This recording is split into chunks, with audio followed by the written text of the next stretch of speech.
Ja, herzlich willkommen in der Bergstraße, in unserem Jurtengarten.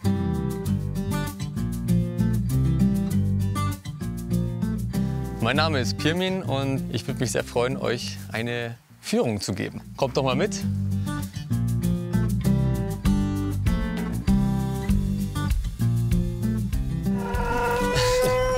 In Richtung unserer nicht überhörbaren Hähne und mal zur ersten Jurte hier hoch. Wobei an unseren diversen Baustellen.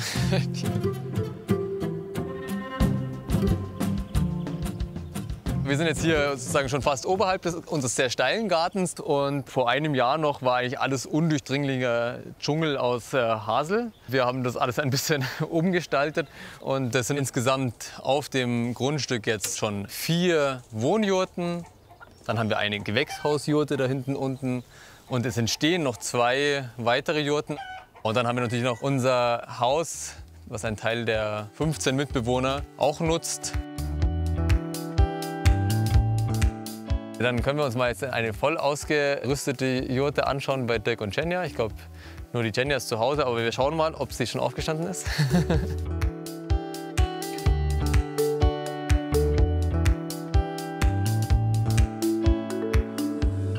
Hi. Hallo. Ich würde mal übergeben an die Hausherrin. Hi, ich bin Jenja, ich wohne hier mit meinem Freund Dirk und ich zeige euch gerne meine Jurte. Kommt rein.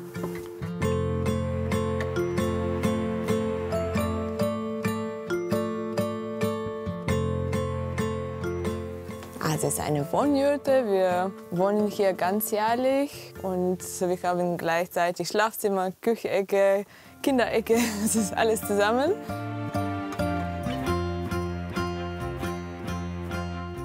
Ich bin schon sehr viel gereist, früher in meiner Heimat in Bulgarien.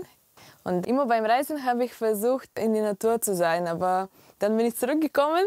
Und es war immer wieder schwierig, halt wieder in die Stadt und in die Wohnung. Und dann habe ich Pirmin kennengelernt. Und das erste Mal, wo ich in die Jurte war und halt auch nach oben gucken konnte, auch in die Sterne und in den Himmel, das war richtig schön. Und dann dachte ich mir schon, oh, das ist mein nächster Traum. Und jetzt haben wir es langsam auch verwirklicht. Allein diese runde Form macht es viel gemütlicher, du bist viel verbundener mit der Natur. Ja, und auch so die ganzen Naturmaterialien, die Luft ist ganz anders, man atmet ganz anders, es ist halt kein Beton dazwischen, also zwischen die Natur und mich.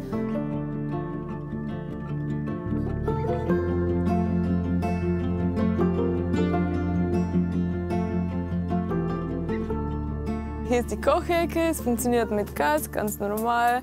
Also unsere Gasflasche ist draußen. Ich habe hier meine Gewürze, ich liebe Gewürze. Ich habe ganz viel Gewürze von überall der Welt, von meinen Reisen. Aus Bulgarien haben wir eine richtig besondere Kümmel. Der ist etwas stärker, als wie man es in Deutschland kennt. Und hier ist der Kühlschrank. Das ist ein kleiner Kühlschrank. Und hinter dir ist der Kleiderschrank. Hier passt eigentlich unsere ganze Klamotten für die Saison und die werden dann immer wieder gewechselt. Wenn Winter ist, dann packen wir ein paar Sachen hier unterm Bett. Das ist sehr praktisch, das ist mit Bettkasten. Und die Glasplatte ist für den Holzofen im Winter. Dann kommt die Sommerschaukel weg.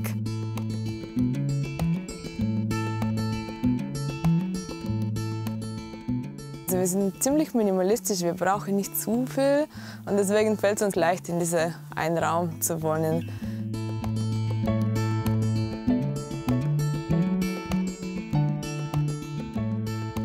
Wo wir die Jurte gebaut haben, hat mir der Pirmin die Idee gegeben, diese Knoten, also die Scherengitter ist verknotet an mehrere Stellen, diese Knoten etwas größer zu machen, sodass man auch die Knoten nutzen kann, um Dekos oder nützliche Sachen aufzuhängen. Die Konstruktion hält viel aus, man kann auch drauf laufen. Und im Winter müssen wir auch schaufeln, die ganze Schnee von Zelt schaufeln.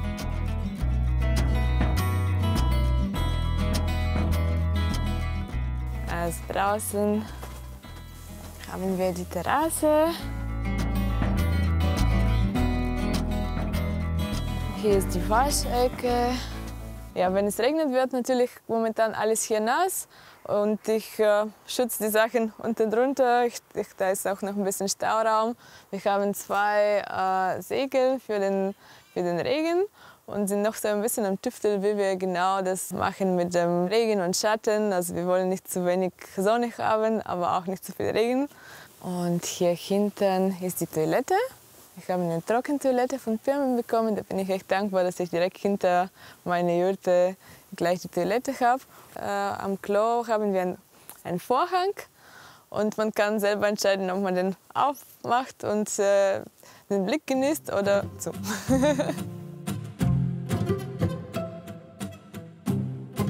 Man kann von hier direkt den Pegnitz sehen und auch die ersten Kletterfelsen. Als Kletterer sind wir halt immer begeistert von den Kletterfelsen. Ja, ich würde die Beschreibung für die technischen Details an Firmen überleiten. Ja, da kann er genau erzählen, wie er es gemacht hat und die ganze Konstruktion kann er besser erklären, glaube ich. Jetzt sind wir hier vor meiner Jurte. Wichtig bei Jurten immer traditionell, aber natürlich auch bei uns, nicht nur weil ich einen Zirbenboden da drin habe, sind die Schuhe auszuziehen und dann zeige ich euch die mal.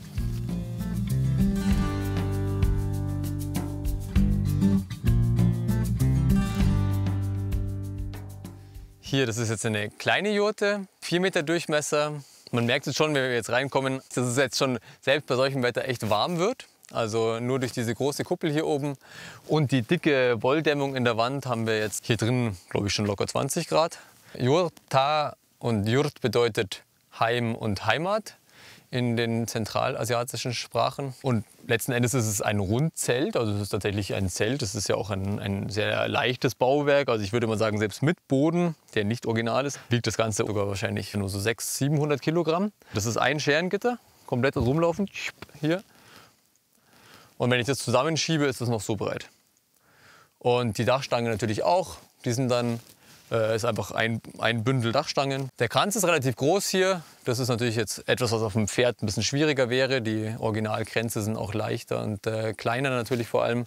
Und das ist das Konzept zeitgenössische Jurte dann. Dieses sehr schöne, auch stille Klima, es halt viel weniger, wenn zum Beispiel die Kinder toben oder sowas, dann ist es in Jurten viel weniger schlimm. Nachher kommt meine Tochter auch aus der Schule. Jedes Mal, wenn sie hier reinkommt, freut sie sich total. Ja, und eben auch dieser besondere Geruch macht es zu einem Raum, in dem die Leute viel besser schlafen und zu einem Raum, wo die Leute sich viel besser entspannen können.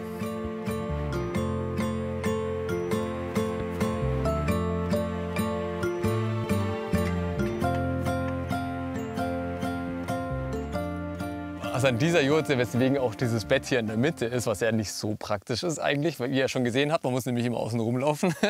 Aber das habe ich deswegen so gemacht, weil ich unbedingt mal eine Jurte haben wollte, wo man direkt unter der Kuppel liegt.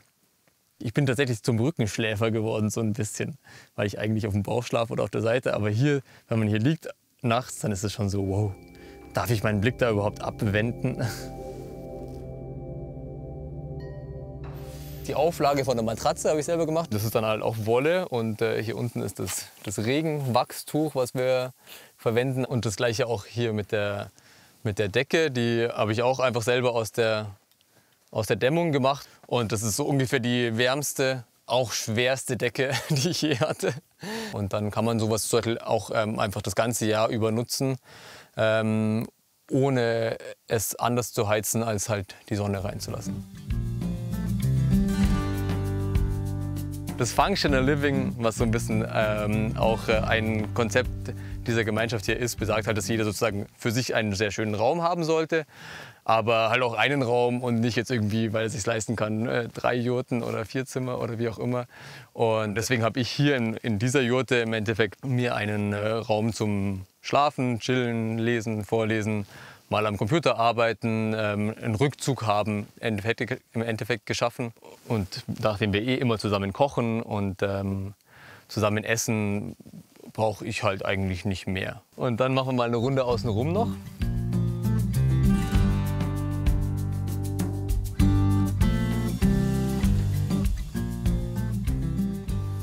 Genau, also hier ist jetzt zum Beispiel der Bereich unter der Jurte. der immer trocken ist. Und alles ist halt auf diesen Rubinienpfählen. Die schlägt man einfach nur in den Boden ein. Genau, hier sieht man jetzt noch mal gut die Tücher außen. Also das ist jetzt einfach nur abgecycelte Bettlaken. Das Außentuch, dann gibt es immer noch so einen Gurt hier unten rum. Und dann, das ist jetzt eine PVC-Plane als Schurz. Und da ist dann wieder dieses Regentuch. Das Ziel ist die fast plastikfreie Jurte. Aber da muss man in Schritten hin und man muss es halt preislich immer abfedern können.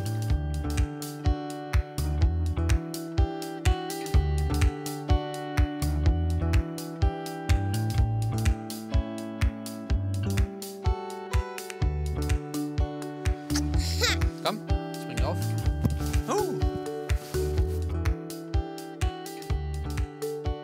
Und jetzt stehen wir hier mit Blick auf dieses wirklich auch sehr schöne Haus, was das alles auch in gewisser Weise ermöglicht, in so einfacher Form, weil Haus ist eine Meldeadresse mit den Kindern und so weiter, ist es dann mit Jurten deutlich einfacher. Und Leute, die im Garten wohnen, benutzen das Haus mehr oder weniger mit. Manche zum Beispiel duschen, alle verwenden die Waschmaschine. Ich zum Beispiel gehe nur in die Pegnitz zum Baden das ganze Jahr durch. Aber das machen nicht alle, sagen wir mal so. Ist auch relativ kalt im Winter. Und dann haben wir halt die Küche, wo wir gemeinschaftlich jetzt in erster Linie gekocht haben und jetzt langsam mit Feuerschale, die noch da drunter ist und jetzt eben den Pizzaofen und hier unsere Außenküche. Dann wird dann sicherlich auch immer mehr draußen gekocht werden.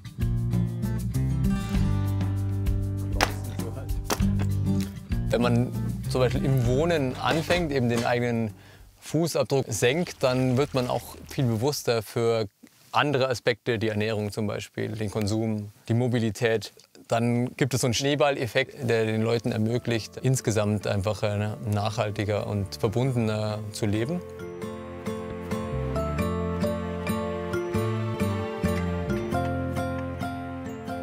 Und je mehr Leute jetzt auch zusammenkommen, die aus verschiedenen Richtungen auch ihr Know-how mitbringen, desto mehr kann diese Idee dann halt auch wachsen und gedeihen.